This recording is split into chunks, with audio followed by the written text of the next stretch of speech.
Emilio, buenas tardes. Buenas tardes, mi querido Mario. Tú estuviste en la entraña del poder político con el presidente Vicente Fox. Conoces las complicaciones que es gobernar un país como este. Hoy los mexicanos estamos viviendo una zozobra pues, en estos primeros meses del año por muchas circunstancias que ya se han conocido. ¿Qué opinión te merece esta parte del gobierno que inicia este año Enrique Peña Nieto? Bueno, pues es un tema mayor en el sentido de que el análisis pues no es sencillo poderlo describir, ¿verdad? En pocas palabras. Lo que sí te puedo decir es lo siguiente. Yo creo que todos queremos que a México le vaya bien. Y lógicamente, si le va bien al presidente, le va bien al país. Quisiéramos que le fuera mejor. Sin embargo, ha entrado en cualquier cantidad de errores, ¿verdad? De todo tipo. A veces tengo la percepción de que no se dieron cuenta que México cambió durante estos últimos 12 años. Cuando llega Fox, por ejemplo, uno de los principales objetivos era desmantelar la creencia de que el presidente lo es todo. Y lo que hicimos es fortalecer instituciones y bajarle todo el poder posible al presidente de la República para evitar tener los efectos que habíamos tenido en el pasado. El primer tema fue la prensa, los medios. Los medios son libres ahora. Con Fox no hubo subsidios, no hubo dinero para ellos. Muchos murieron y muchos se quedaron. Los que quedaron se fortalecieron y hoy tenemos un poder tan fuerte como el poder del Estado mexicano.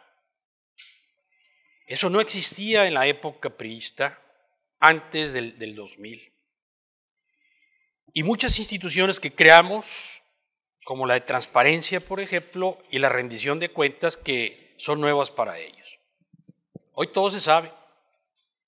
Y se monta, ¿verdad?, una infraestructura de instituciones en México que permite que la sociedad se empodere. Fue uno de los objetivos de la administración de Fox, empoderar a la sociedad y disminuir a la presidencia. Lo logramos.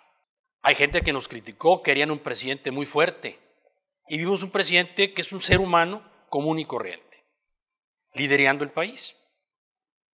Entonces, llegan estos hombres y comienzan a estirar la liga, pensando que la liga no se iba a romper. Y se les rompe y no reparan. Siguen estirando las ligas y se les siguen rompiendo, pensando que no iba a pasar nada. Hoy la sociedad, ¿verdad?, está muy bien informada. Los medios son libres, autónomos y están jugando el rol que debe jugar también. Que si es un quinto o cuarto poder, lo es, digo, sin duda alguna. Ya no es un solo medio, sino que ya es la cultura de México. El poder a través de los medios de comunicación, ya sean revistas, impresas o electrónicas, poder enterarnos de lo que está pasando en el país. Entonces, este gran cambio que se dio en nuestro país en los pasados 12 años, parece ser que el presidente Nieto no se enteró. Pensó que podía seguir manejando el país al estilo antiguo y en la impunidad completa. Si bien es cierto hay impunidad jurídica, la impunidad política, ¿verdad?, está pagando el costo. Ahí me dio mucha pena, por ejemplo, cuando el presidente Clinton de los Estados Unidos le sugiere al presidente Peña Nieto que aclare lo de la Casa Blanca para poder transitar los últimos años o los siguientes años en una forma con mayor confianza y credibilidad, y no lo hizo. Y en lugar de eso, el New York Times posteriormente le saca otra casa. Entonces, el tema de la vinculación, ¿verdad?, de la administración de Peña Nieto con la corrupción, pues está en donde quiera, ¿verdad? Y esto perjudica mucho el país. Desde tu análisis, ¿crees que las reformas estructurales que finalmente se lograron pudieran en algún momento revertir esta percepción mala que tenemos actualmente? No, porque son reformas que se verán en el tiempo y con el tiempo los resultados no son reformas de un día para otro. México no tiene, por ejemplo, empresarios petroleros, porque hay un monopolio del Estado, ¿verdad? Y siendo México un país petrolero, no tiene petroleros en el mundo, son prestadores de servicio del monopolio. Tiene que crearse primero esa clase empresarial petrolera en este país, con riesgos. Ha sido una fábrica de millonarios quien provee servicios, a veces en forma discrecional, la asignación de contratos y eso. Pues ha hecho muchos millonarios, pero no son petroleros. Esos empresarios que han servido, los mandas a otro país y no pueden funcionar allá. O sea, funcionan en México porque hay un monopolio. Entonces, este cambio generacional de crear, por ejemplo, una clase empresarial petrolera que vaya en el riesgo y en el riesgo que implica perder o ganar. En el pasado solamente iban en las ganancias y las pérdidas eran para Pemex. Ahora pueden ir, ¿verdad?, en las pérdidas y en las ganancias. O sea, se va a comenzar a conformar una nueva clase empresarial en este país y tardará muchas décadas para poderse lograr. Hay todavía un esquema de desconfianza, ¿verdad? A mí me tocó ir a tocarle puertas a muchas empresas internacionales para invitarlos a que participaran en México y dijeron, en Pemex no entramos porque hay que corrompernos y no vamos a hacer. Las empresas de alta calidad que están en todo el mundo, muchas de ellas o la mayoría no están en México, porque no están dispuestas a venirse a corromper.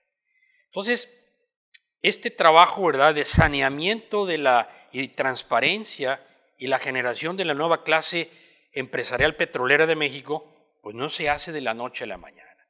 Igual en el sector eléctrico. El sector eléctrico va mucho más rápido que el sector petrolero. Ya comienza a haber, ¿verdad?, empresarios que comienzan a generar o a distribuir energía eléctrica, producida por ellos y vendida al mejor postor, al mejor precio posible, precios que están sí por abajo, 15-20% abajo de las tarifas de la Comisión Federal de Electricidad.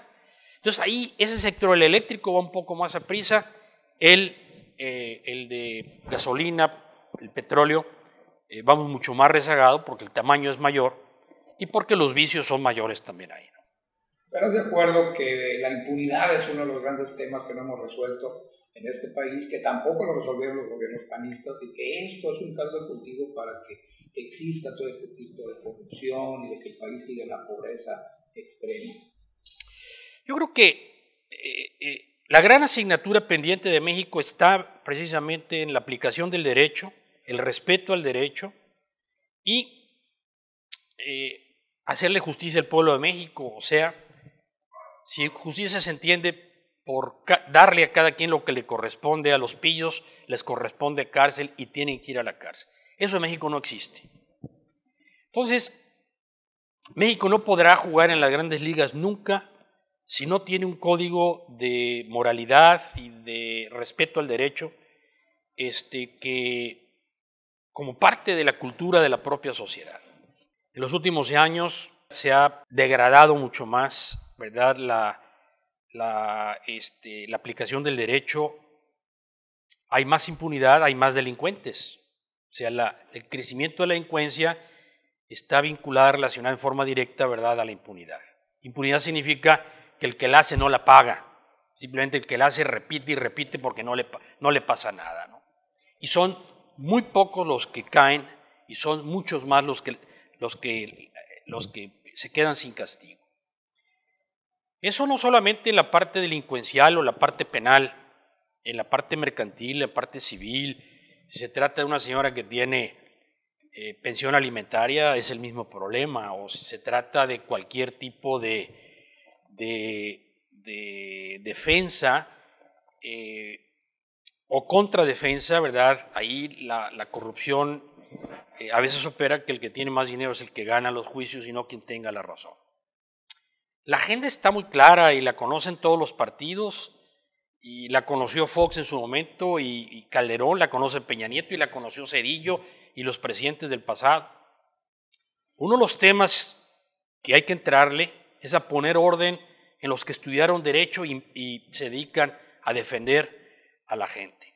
México es el único país de la OCDE que no tiene códigos de conducta para los abogados, particularmente en la parte penal mercantil, donde dicen que perro no come perro.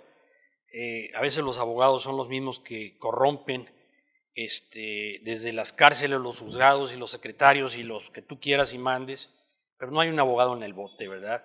Hay de todos menos abogados en el bote y tendríamos en México que como primer acto el tratar de poner orden en la parte del ejercicio de los que se dedican a defender a los demás. En ese sentido, la agenda, ¿verdad?, de México yo la conozco y la conocen cientos o miles de mexicanos.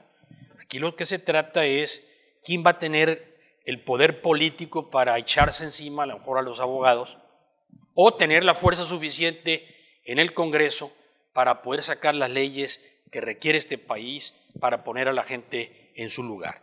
Entonces, esta es la gran asignatura pendiente. México no podrá ser moderno, ni podrá aspirar a estar en las primeras economías del mundo sin resolver esta asignatura pendiente que es la del respeto a la ley.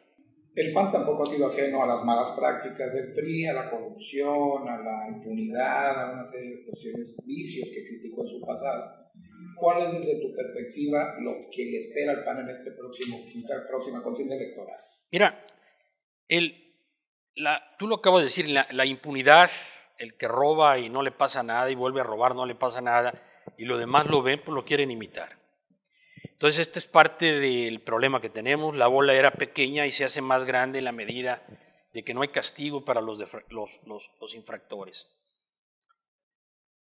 Más que el PAN o el PRI o el PRD son humanos, son ciudadanos común y corriente que eligen irse por un lado o por otro.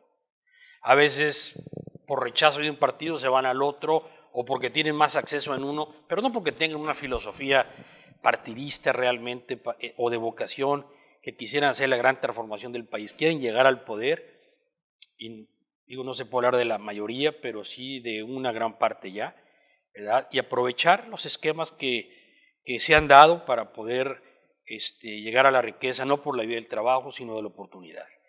Y esto es un tema humano, es un tema del modelo mexicano, es un tema del sistema mexicano, más allá de los partidos. O sea, acabando con los partidos no se acaba la corrupción, a quien pongas, ¿verdad? Y tú agarras a los que se dicen de la sociedad civil, dalos y ponlos ahí, y se llevan primero un sacapuntas a su casa y al rato es el papel del baño y terminan siendo como los demás porque el modelo lo permite. Entonces, lo que hay que atajar, ¿verdad?, es precisamente el modelo. ¿Qué podemos esperar los mexicanos desde tu análisis financiero, económico, político, social? Pues mira, yo cuando estoy en el extranjero y tengo oportunidad de platicar con dirigentes del extranjero, le ven a México lo que no le vemos los mexicanos, un gran futuro. No hay país que no tenga problema. Y el problema de México no es la clase política, porque la clase política no es más que una muestra de la sociedad. No podrá haber mejores diputados mientras no haya mejores ciudadanos, porque los diputados son una muestra, ¿verdad?, de los ciudadanos. Cuando tú ves la Cámara de Diputados, los 500 personas, es la calca más precisa que existe de lo que es el pueblo de México.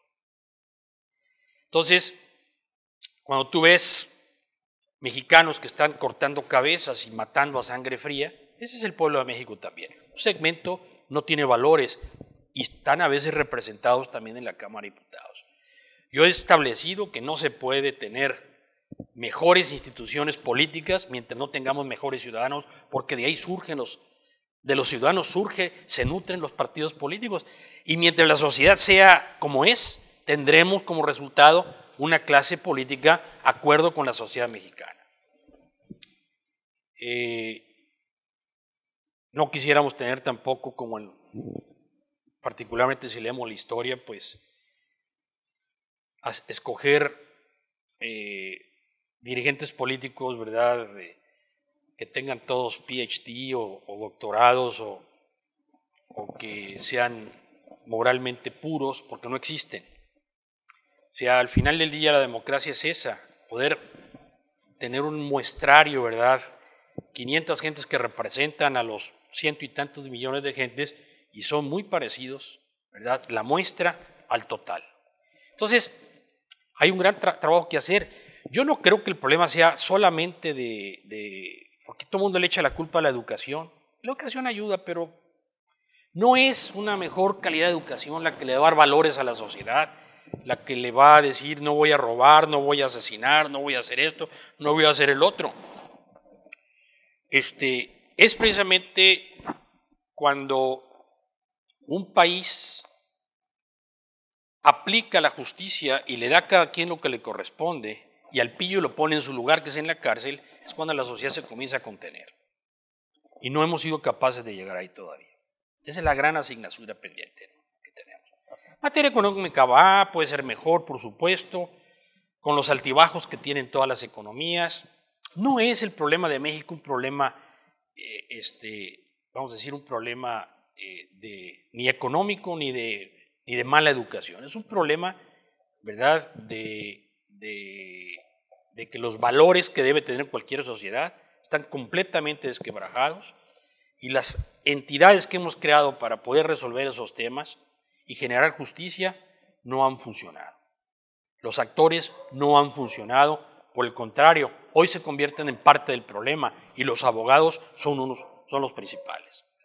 Entonces, hay una gran tarea que hacer al respecto. Creo que los extranjeros le ven un futuro que los mexicanos no le vemos. Y cuando tú analizas la visión de los extranjeros sobre México, es una visión muy optimista, pero los que somos mexicanos y conocemos nuestra realidad, sabemos que eso no va a ser posible, porque precisamente el tema de la falta de respeto al Estado de Derecho es la causa o el lastre que trae México para poder avanzar y llegar a estadios mejores de niveles, ¿verdad?, en todo sentido. Entonces, habrá que esperar, ¿verdad?, que la clase política se ponga de acuerdo para hacer la gran transformación en materia de justicia, impartición de justicia, y poder, acabo de leer en días pasados artículos de este señor Valadez, el doctor Valadez, Diego Valadez, me encantó, man. Me encantó su visión, es uno de los abogados más prominentes del país y coincide con lo que estoy diciendo, ¿no? Creo, ¿verdad?, que solamente aquellos abogados que están por arriba del bien y del mal y que no están en la parte contenciosa podrán hablar así, el resto lo oculta porque es su modo vivendi, ¿no? Entonces, aquí en Mazatlán, por ejemplo, aquí enfrente en la isla, han fraudeado a todos los americanos y canadienses y no ha habido posibilidad de que el gobierno del Estado ponga a los pillos en su lugar. Porque parece ser que un señor Zambada y otro señor no sé quién son los dueños de media isla y se cuadran contra los señores esos. Entonces, eso lo vemos aquí en el terruño nuestro y lo vemos a nivel estatal, lo vemos a nivel federal, en todos los lugares, ¿verdad? Entonces, ahí tenemos la gran asignatura pendiente, ¿verdad?, que México tiene que resolver. Yo espero que las nuevas generaciones se harten de lo que tenemos y realmente comiencen a cambiar a este país. Muchas gracias, Emilio.